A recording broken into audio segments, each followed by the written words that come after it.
충성과 소박한 충성이란 제목으로 하나님의 말씀 증거하겠습니다. 오늘은 이스라엘의 두 번째 사사인 에훗과 세 번째 사사인 삼갈, 이 두 사람의 인생을 한번 살펴보겠습니다. 이 두 사람은 극명하게 대조되고 있습니다. 에훗이 굉장히 화려하게 충성했던 사람이었다면 세 번째 사사였던 삼갈은 소박하게 충성했던 그런 사람이었습니다. 서로 수식어가 다르지만 이 둘에게는 공통점이 있었죠. 둘 다 충성스러운 사람이었습니다.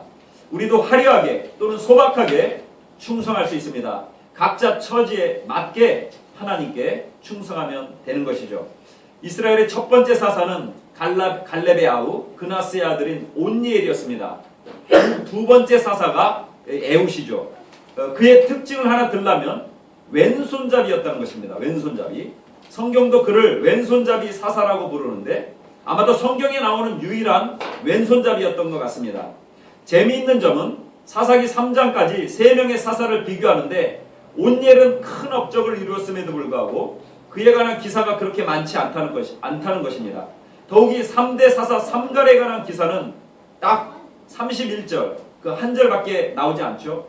반면에 두 번째 사사였던 에훗에 관한 기사는 오늘 읽은 것처럼 12절부터 30절까지 상당히 많은 지면을 할애하고 있습니다. 왜 그랬을까요?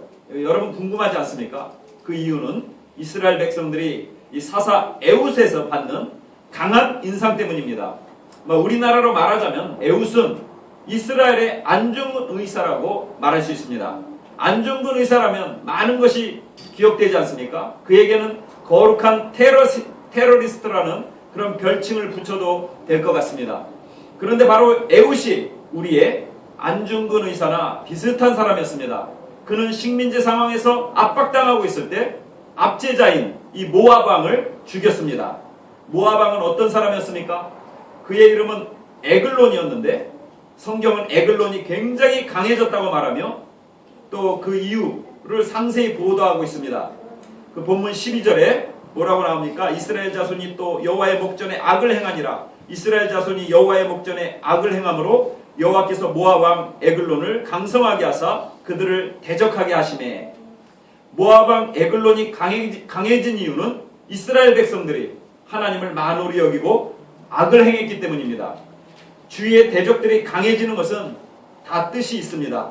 그들이 강해지는 것은 우리의 범죄함 때문입니다.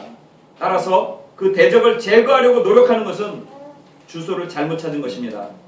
우리가 하나님께 순종하면 모든 문제는 다 해결되고 우리가 강건해진다는 것입니다. 교회도 같은 원리라고 저는 믿습니다. 입지 조건이 좋고 건물이 좋고 이게 다 세상적인 시각입니다. 문제를 밖에서 찾으면 안 됩니다. 내가 하나님 앞에 엎드릴 줄 알면 개인이나 가정, 교회가 강건하게 되는 것은 시간 문제입니다. 사사기가 우리에게 일관되게 주려는 메시지가 바로 이것입니다. 모든 문제의 원인은 바로 내 안에 있다라고 하는 것입니다. 사랑하는 성도 여러분, 말씀에 순종하면 우리는 강해질 수 있습니다. 이스라엘의 불순종으로 모압이 강해졌다는 것입니다.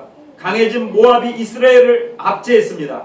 어느 정도의 압제였는가 하면 13절에 보니까 에글론이 암몬과 아말렉 자손들을 모아가지고 와서 이스라엘을 쳐서 종려나무 성읍을 점령한지라. 모압은 저 혼자 이스라엘을 괴롭힌 것이 아니라 암몬과 아말렉을 충동질해서 연합군을 만들어서 이스라엘을 압박해 들어왔습니다. 이 아말렉이라는 민족은 이스라엘이 강할 때는 손도 안 댑니다. 그러다가 이스라엘이 약해지면 남들과 연합해서 쳐들어오곤 하는 하이에나 같은 그런 민족이었습니다. 강할 때는 꼼짝 못하다가 약해지면 등쳐먹는 그런 인간들, 그 아말렉이었다는 것입니다. 그들은 이스라엘이 출애굽할 때 광야에서 강한 사람을 공격하지 않고 이 배면 공격, 후면 공격을 가해서 뒤처진 아녀자들을 약탈해간 아주 야비한 족속들이었습니다. 이런 연유로 하나님이 제일 미워하시는 민족이 바로 아말렉이었습니다. 그래서 출애굽기 17장 16절에 뭐라고 말씀합니까? 이르되 여호와께서 맹세하시기를 여호와가 아말렉과 더불어 대대로 싸우리라 하였더라. 여러분, 서양의 기독교 전통에서는 절대로 뒤에서 공격하는 법이 없습니다. 공격할 때는 반드시 선전포고를 하고 합니다. 2차 세계대전 미국이 일본에 대해 그렇게 붕괴했던 이유는 바로 이 선전포고도 없이 진주만을 공격했기 때문이 아닙니까? 서부 영화 보십시오. 절대로 뒤에서 안 쏩니다. 그만큼 뒤에서 공격하거나 안여자를 약탈하는 행위는 비겁하다는 것입니다. 뒤에서 공격하는 것은 아말렉의 전통입니다. 이런 아말렉과 암몬의 연합군이 와서 종려나무 성읍을 노략했습니다. 쉽게 말하면 오아시스를 친 것입니다.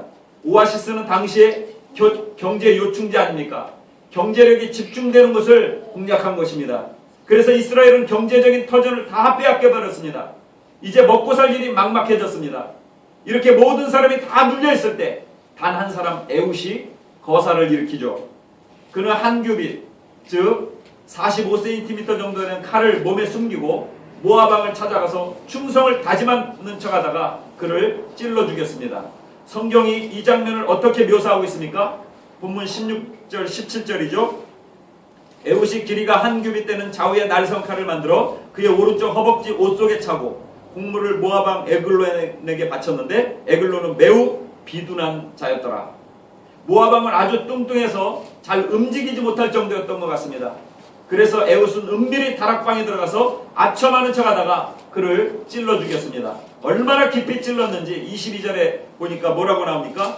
칼자루도 날을 따라 들어가서 그 끝이 등 뒤까지 나갔고 그가 칼을 그의 몸에서 빼내지 아니하였으므로 기름이 칼날에 엉겼더라.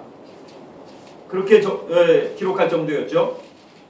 결국 에글론을 죽인 에훗은 이스라엘의 해방을 선언합니다. 27절에서부터 30절까지 그가 이르러 에브라임 산지에서 나팔을 불매 이스라엘 자손이 산지에서 그를 따라 내려오니 에훗이 앞서가며 그들에게 이르되 나를 따르라 여호와께서 너희의 원수들인 모압을 너희의 손에 넘겨주셨느니라 하매 무리가 에훗을 따라 내려가 모압 맞은편 요단강 나루를 장악하여 한 사람도 건너지 못하게 하였고 그때 모압 사람 약 10,000명을 죽였으니 모두 장사여 모두 용사라 한 사람도 도망하지 못하였더라. 그날에 모압이 이스라엘 수하에 굴복하매 그 땅이 80년 동안 평온하였더라. 그가 선언한 해방은 하루아침에 모압 사람 10,000명가량을 죽이는 대승으로 입증됐습니다. 여기서 우리는 이 에훗이 모든 이스라엘 백성이 잠자고 있을 때 시대의 어둠을 깨우기 위해 나팔을 부는 자였음을 우리는 알 수 있습니다. 그는 나팔을 불어 동포들을 깨웠습니다. 전체가 하나님께 충성할 수도 있지만 한 사람이 고독하게 깃발을 들고 분연히 일어남으로써 전체 상황을 반전시킬 수 있다는 것입니다. 그 대표적인 경우가 바로 이 왼손잡이 에훗이었습니다. 그는 눌려있는 이스라엘 백성을 각성케 하고 그들로 하여금 하늘과 땅을 진동케 만드는 하나님의 백성으로 살도록 그들의 잠재력에 불을 붙였습니다. 이 시간 여러분 가운데 에훗과 같은 사람이 나오길 간절히 바랍니다. 자꾸 다른 사람 쳐다보지 마십시오. 하나님께서 나 혼자만의 충성으로도 이 시대를 바꿀 수 있습니다. 한 사람이 충성하고 난 다음에 나팔을 불면 됩니다. 이민족이여 각성하라, 하나님의 백성이여 각성하라, 이렇게 소리 높여 기도하고 외치면 하나님께서 그를 사용하셔서 전체를 변화시킬 줄 저는 믿습니다. 우리가 이런 일을 감당하기 위해서는 차별화된 그 뜨거움과 충만함이 있어야 합니다. 예수 믿는 사람은 그 배에서 생수의 강이 흘러넘치는 사람 아닙니까? 따라서 주변이 다 죽었다고 절망할 필요 없습니다. 우리 한 사람 한 사람이 충만한 은혜 가운데 속에서 밖으로 생수의 강물이 터져나오기만 하면 우리도 살고 주변도 다 살아날 줄 믿습니다. 에후의 거사에서 보듯이 한 사람의 충성과 헌신으로 말미암아 주변을 깨우는 거룩한 주의 백성들 다 되시기를 주의 이름으로 간절히 축원합니다. 두 번째로 살필 문제는 이것인데, 에훗은 화려하게 충성한 사람이었는데 그에게는 치명적인 약점이 있었습니다. 15절에 뭐라고 나옵니까?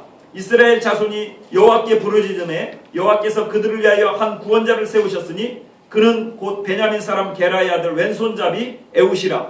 이스라엘 자손이 그를 통하여 모압 왕 에글론에게 곡물을 바칠 때에. 여기 왼손잡이 에훗이라는 그런 말씀이 나오죠. 우리나라도 왼편을 상스럽지 못한 방향이라고 해서 어릴 적에 왼손 사용하면 어른들이 오른손 쓰라고 이렇게 강요하고 그랬습니다. 저도 사실 왼손잡이입니다. 왼손 쓴다고 근데 부모님한테 막 두들겨 맞고 밥도 못 먹게 그렇게 하셨는데 뭐 지금도 여전히 스포츠는 왼손잡이입니다. 뭐 어쩔 수 없는 일인 것 같습니다. 왼손 사용을 배척하는 것은 단지 문화적인 터부일 뿐인데 고대 중동 사람들에게는 그렇지 않았던 것 같습니다. 고대 이스라엘 사람들도 이 왼손 사용하는 거 아주 싫어했습니다. 우리가 알다시피 중동에서는, 중동 지방에서는 대변을 본 후에 뒤를 물로 닦지 않습니까? 이 대변 처리를 왼손으로 하기 때문에 악수할 때 혹은 사람을 가리킬 때 왼손 내밀면 굉장한 모독이 됩니다. 그래서 항상 중동에 가면 오른손을 사용해야 합니다. 이런 문화적 배경을 깔고 볼 때 왼손잡이는 보통 곤혹스러운 것이 아닙니다. 그런데 오늘 본문의 원문을 보니까 에훗은 그냥 왼손잡이가 아닙니다. 히브리어 원문에는 왼손잡이라고 되어 있지 않고 오른손을 쓰지 못하는 사람 에훗이라고 나와 있습니다.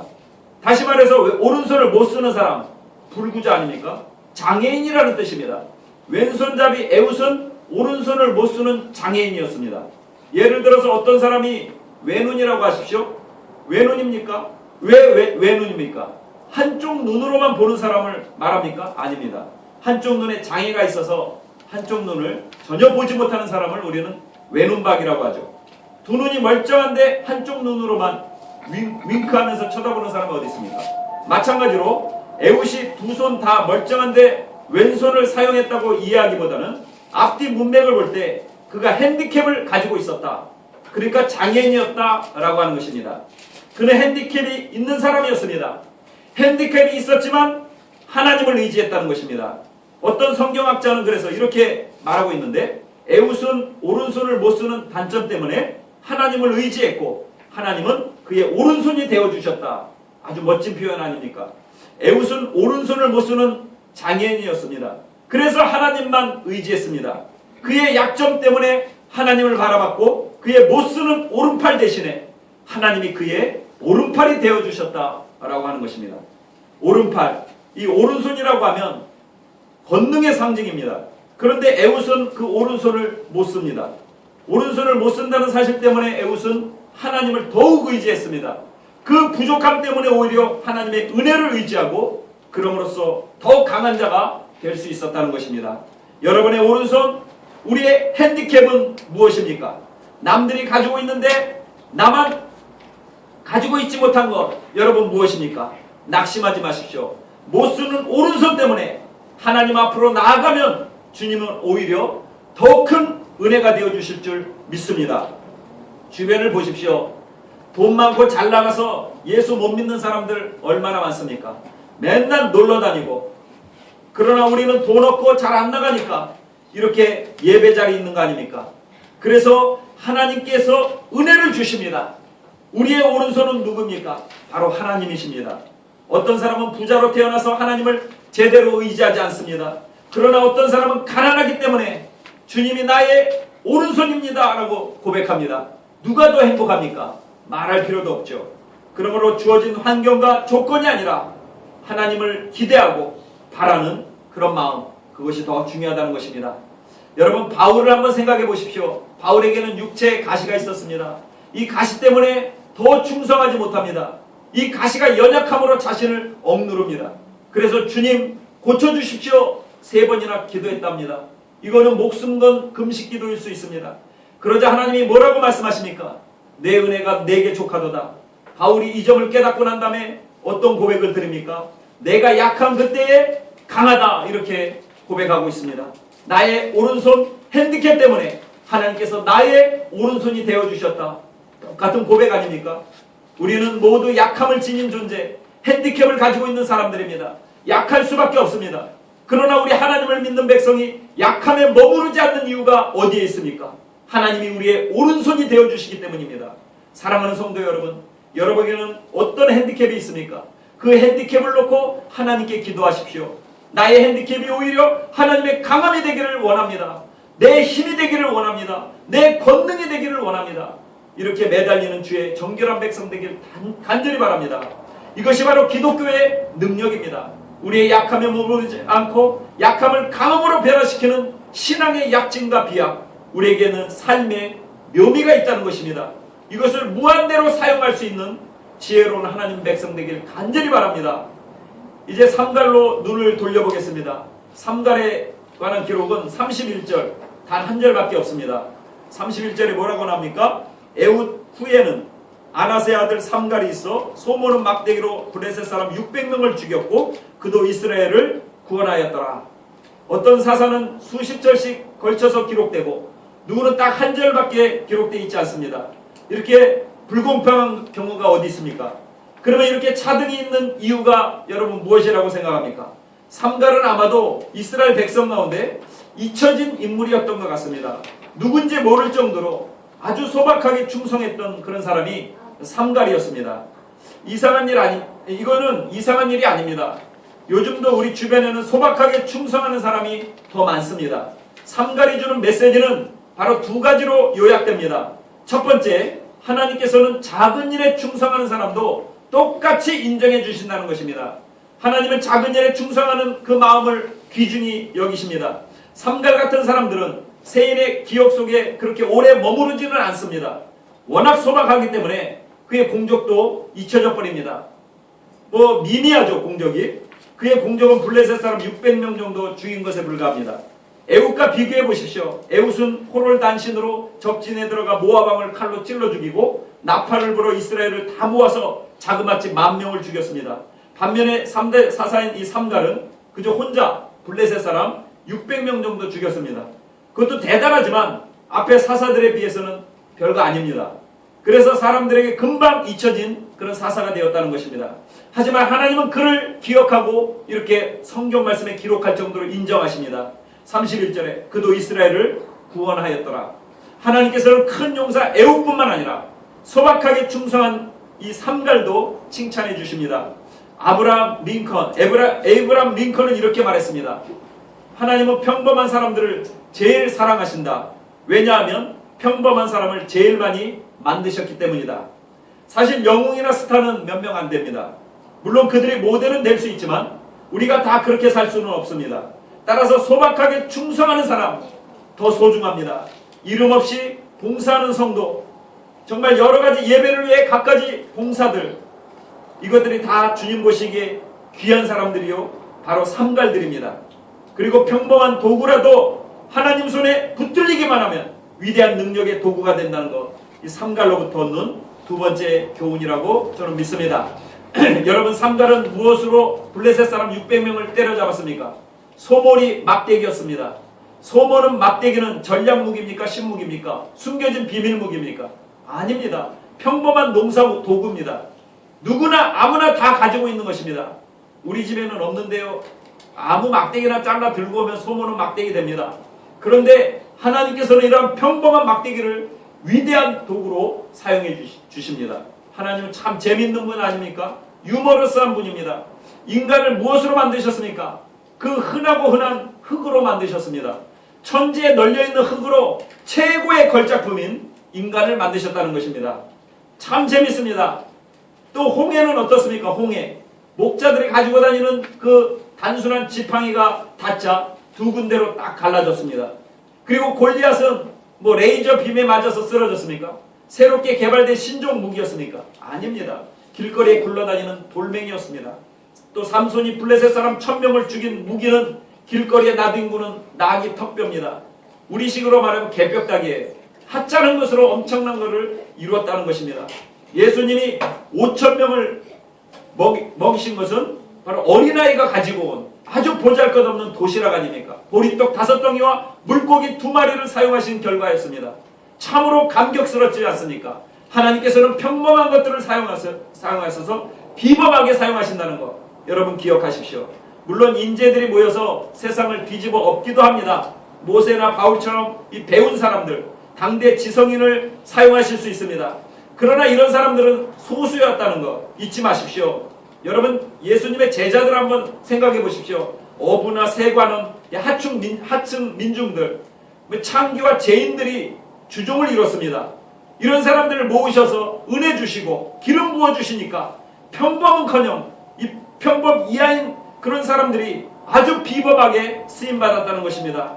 혹시 여러분 자신이 초라하게 느껴지십니까? 실망하지 마십시오. 하나님 앞에 붙들리면 능력의 도구가 될 수 있습니다. 우리 크리스천이 저지르는 대표적인 실수 가운데 하나는 평범한 사람이 평범함으로 평생을 보내는 것입니다. 그럴 수 없습니다. 이 삼가를 보십시오. 하나님 손에 붙들리니까 소모는 막대기로 600명을 멸했습니다. 우리에게도 이런 경험이 이 땅에서 체험돼야 될 줄 믿습니다. 부족하다고 느끼십니까? 감추지 말고 주님 앞에 내어놓으십시오. 주님, 저는 소모는 막대기입니다. 내 손에 붙들린 소모는 막대기로는 기껏해야 송아지 한 마리도 잡을 수 없지만 하나님 손에 붙들린 소모는 막대기는 600명을 멸할 수 있습니다. 이렇게 고백하며 나가기를 간절히 바랍니다. 그렇습니다. 우리가 무엇이냐는 중요하지 않습니다. 우리를 누가 붙드느냐, 그게 중요합니다. 나 자신이 붙드느냐, 하나님이 붙드시느냐, 바로 이 차이입니다. 이게 큰 차이를 만들어냅니다. 그러므로 날마다 하나님께 붙들려 하늘과 땅을 진동케 하는 능력의 종이 되기를 간절히 소원합니다. 기도하겠습니다. 하나님 감사합니다. 오늘 애웃과 삼가를 통해서 저희들이 하나님의 그 놀라우신